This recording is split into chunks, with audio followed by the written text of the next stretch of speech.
Nafarroak telekomunikazio zentro berri bat izango du Errege Bardean 10.000 hektaria ingururi estaldura emateko. Amaitu da Tuterako Santana Osasun Zentroaren erreforma, hala Erriberako hiriburuko 23.000 biztanle baino gehiagoren arreta hobetuko da. Lurralde koexioak toki inbertsioen planeko 6 milioi euroko erreserbako inpresio berriak gehitu ditu. Nafarroak 28 upaltegik parte hartuko dute Bartzelonan ardoaren nazioarteko azokan, ardogintzaren estatuko hitzordu garrantzitsuenean. Industriak 13 milioiraino handitu du, bat gehigerako laguntzak eta Navarra zirkularera atxikitzea da baloratu beharreko irizpide berrietako bat.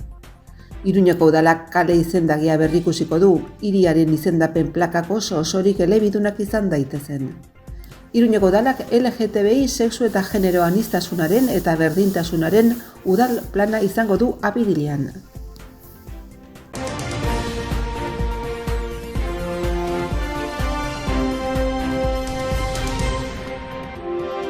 Nafarroko gobernuak Nasertik enpresa publikoak eta Errege Bardeako komunitateak lankidetza hitzarmena sinatu dute. Bardean, telekomunikazio zentro berri bat eraikitzeko, martxan jartzeko eta mantentzeko.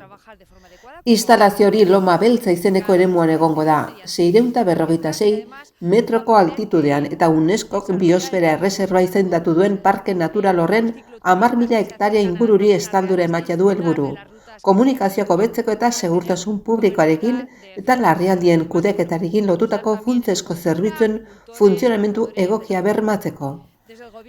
Hitzarmena Unibertsitate Berrikuntza eta Eraldaketa Digitaleko kontseilaria Patricia Fanlok, Nasertik enpresa publikoko zuzendari kudeatzaile, Iñaki Pinillosek eta Bardeako komunitateko presidentea Jose Mari Agramontek sinatu dute.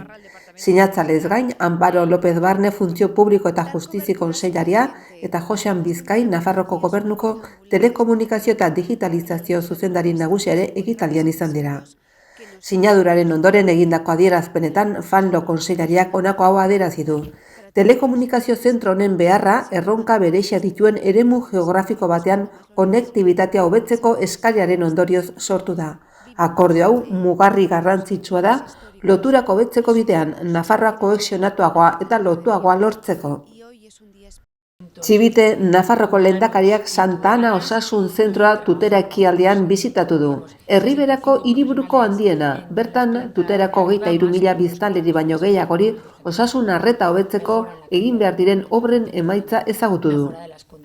Txibitek Fernando Domínguez osasun kontseilariarekin batera zentroren beko solairuan eta eraikin bereko sotoan dagoen larrialdietako zerbitzua arruntean egindako birmolketaren berri izan du. Lanek 2.600.000 euroko inbertsioa ekarri dute, eta horietatik bat kako 6 rektaf Europako funtsietatik datoz.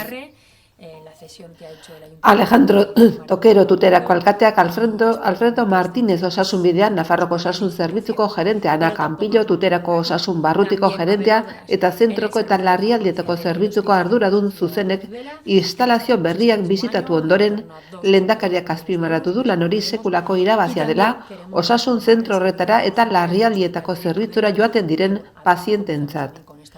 Berrikuntza hori hobekuntza bada zentroan lan egiten duten 76 profesionalentzat ere, azken aldian arazo handiak izan baitzituzten, hala nola, ezetasuna, argirik eza edo gehiegizko zarata. Lurralde koexiorako departamentuak toki administrazioaren eta despopulazioaren zuzendaritza nagusiaren bitartez toki inbertsioen planaren erreserba zerrendan agertzen zen 6.987.823 euroko inbertsioak sartzea onartu du. Nafarroko gobernuak toki entitaten garapen iraunkorrarekin duen konpromisoa sendotuz. Jarduera horiek erakunde publikoen arteko lankidetzari esker egin daitezke. Nabarmentzekoa da inbertsioak osotik Nafarroko gobernuak gutxienez 80% finantzatuko duela.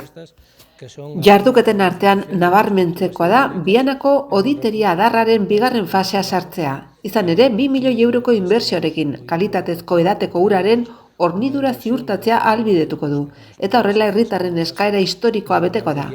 Sartze berri horrekin 8,3 milioi euro igo da Biana eta Lagazurri kalitatezko urez hornitzeaz gain, Lizarraldeko beste udalerri batzuetara, Mendabia eta Lodosa esaterako.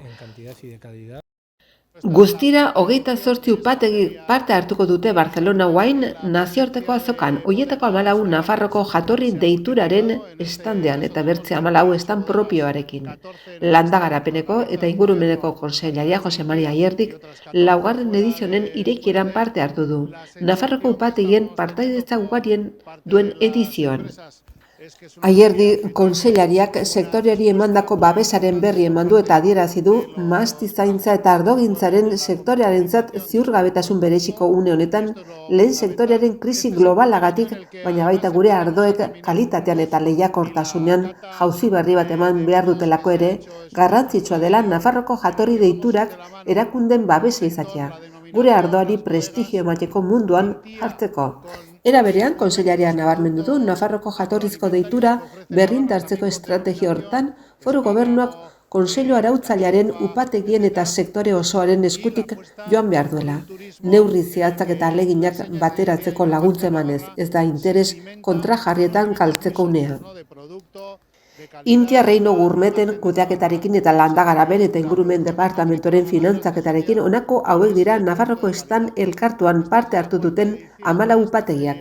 Viña Liaga, Alzania, Bodega de Sada, Inurrieta upategia, Marqués de Montecierzo upategia, Asensio upaltegiak, Malón de Chaite upaltegia, Príncipe de Viana, Castillo Monjardín, Liscar Vinos, Nekeas, Bodega de Sarria, Tanden eta Ubeta.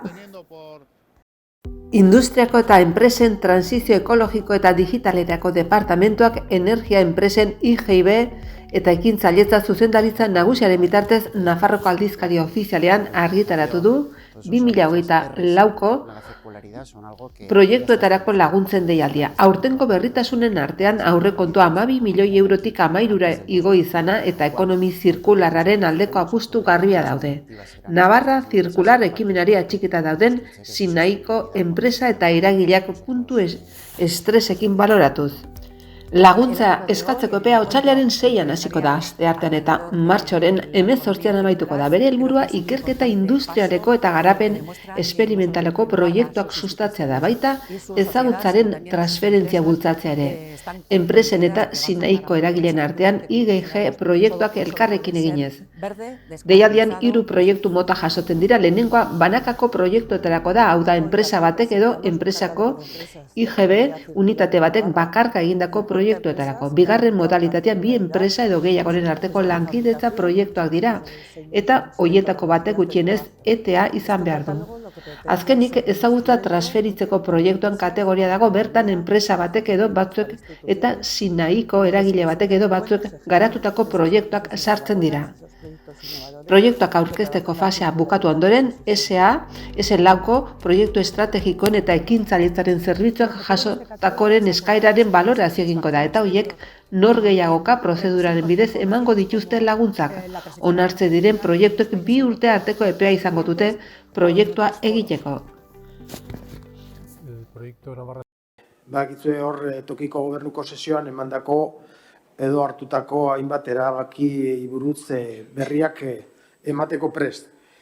Iruñeko udalak elebitan errotulatuko ditu Kostarapea 2. Trinitarios aparkalekuko kartelak. 2023ko uztaileko eskaera batek udalari eskatu zion erreserbatua hitza txertatzea desgaitasuna duten personendako aparkalekuak erreserbatzeari buruzko kartel batean eta oraindik gaztelaniaz bakarri dago. Iruñeko udalak bere garaian ezetsi egin zuen eskaera egiteen bidetik eta eskatzaileak gora jotzeko errekurso jarri zuen ezespen horren aurka. Orain alkatetzaren ebazpen batek udalak eskaeraren aurrean zuen jarrera aldatuko du, amore emanen du eta beraz eskaera onartuko du. Horrek errekursoa xederi gabe uzten du eta Nafarroko administrazio auzitegian hasitako bidea ixten du. Aholkularitza juridikoko zuzendariaren txosten batek adierazi du udal arautegiak herritarrei zuzendutako kartel guztiak elebidunak izatera behartzen duela. Iruñeko udalak gaur hasiko du araudia eguneratzeko eta hasierako idazketatik, hau da 2021etik sortu diren gaiak txertatzeko prozesua. Herritar guztiek parte hartu ahal izango dute, gaur hasi eta otsailaren 20 arte internet bidez gaztelaniaz eta euskaraz galdetegi bat osatuz. 2024ko apirilean sexu eta genero aniztasunari eta berdintasunari buruzko LGTBI udal plana 2024-2028 onartzeko prozesua modu parte hartzaileen itxi behar da. Zaloa, Basabe berdintasun gizarte ekintza, auzo herritarren partaidetza eta euskara zinegotzia ordezkariak gaurkotze prozesuaren urras guztiak azaldu ditu, eta gogarazi du Iruñeko udalaren helburuetako bat LGTBI personekin hiri anitza eta askea eraikitzeko jarduera esparrua eta beharrezko baliabideak sortzea dela. Azken batean, persona guztiak esparru guztietan sartuta egongo diren ingurunea sortzeko tresna izango da plana hau.